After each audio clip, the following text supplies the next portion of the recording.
scriptures that I want to read, and it's Hebrews 11:1, and then Hebrews 11:6.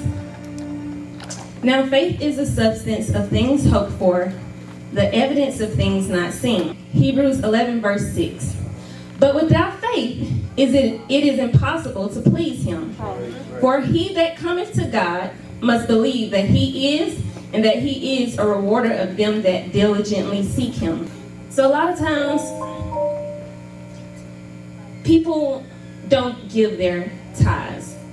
We cheat God out of our tithes. We say, well, I have a bill, or you just don't feel like paying the tithes, and it's only 10%. And a lot of times we pay 10% each time we're buying something, yet we don't think about that 10%. We don't question it.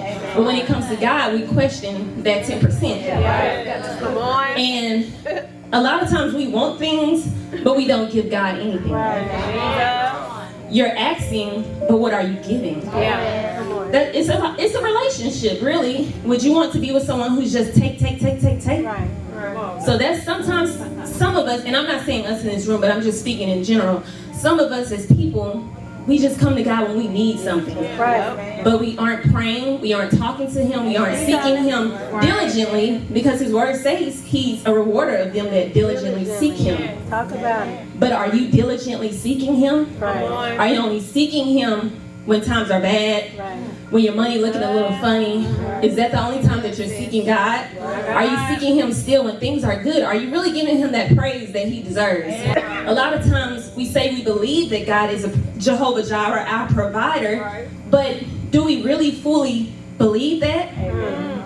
We put our trust in everything but God when it comes to our finances. We'll put our trust in the stock market, in investments, our side hustles, and etc. But we will rather take a risk with our money, with everything else but God and his word. We say we trust and believe God.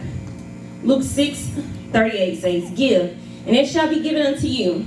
Good measure, pressed down and shaken together, and running over, shall men give unto your bosom. We say and read it, but I don't believe we really believe that scripture as we should.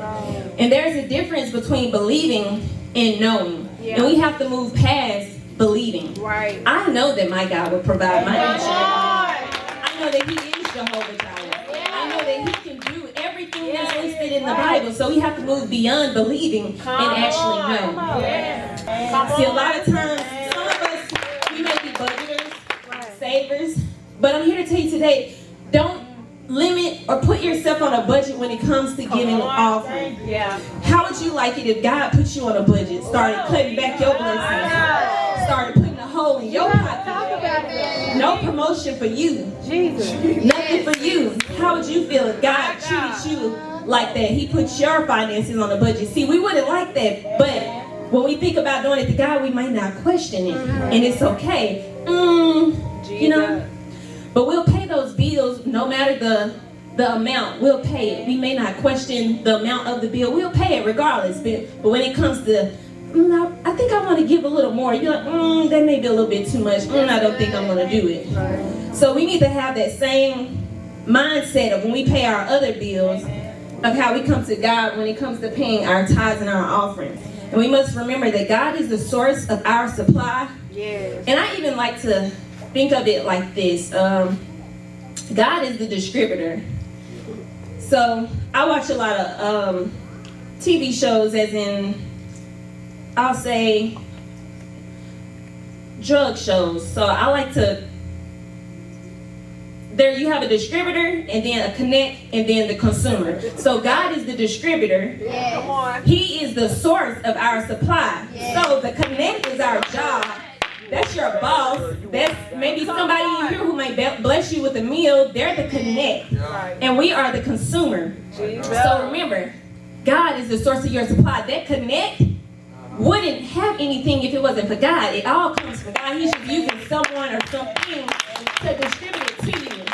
And a lot of times when we give our offering and tithes, we want it back monetarily. We want it back with money. But sometimes God will give it back using a person, an idea, or something else. It isn't always money, but Because we're so stuck on, oh, we need to come as a check, as some tangible money. You can't see that he's giving you someone with an advice or using someone to give you that blessing, but you're so stuck that it has to be money that you can't even receive the blessing. Or because it's not coming from that person that you wanted it to come from. Our hands, sometimes some of our hands are shut. Some of our hands are clenched. So if your hand is shut, how can God bless you with anything? How can you receive if your hands are so tight? You can't receive anything. You're not putting out anything. So how are you going to receive something if your hands are closed? So if your hands are closed, that equals no blessing. That's good. And we want more. If we want more, we must pray and expect more and give more. Amen.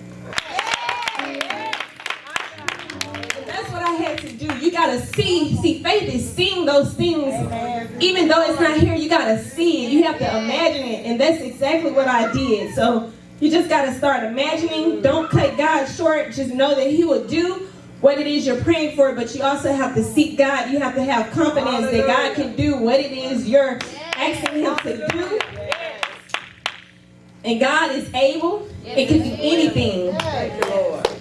But will he do it for you? Because sometimes we look at other people being blessed and we expect God to do it that exact same way for us. Sometimes he'll do it a different way, so you have to be open-minded.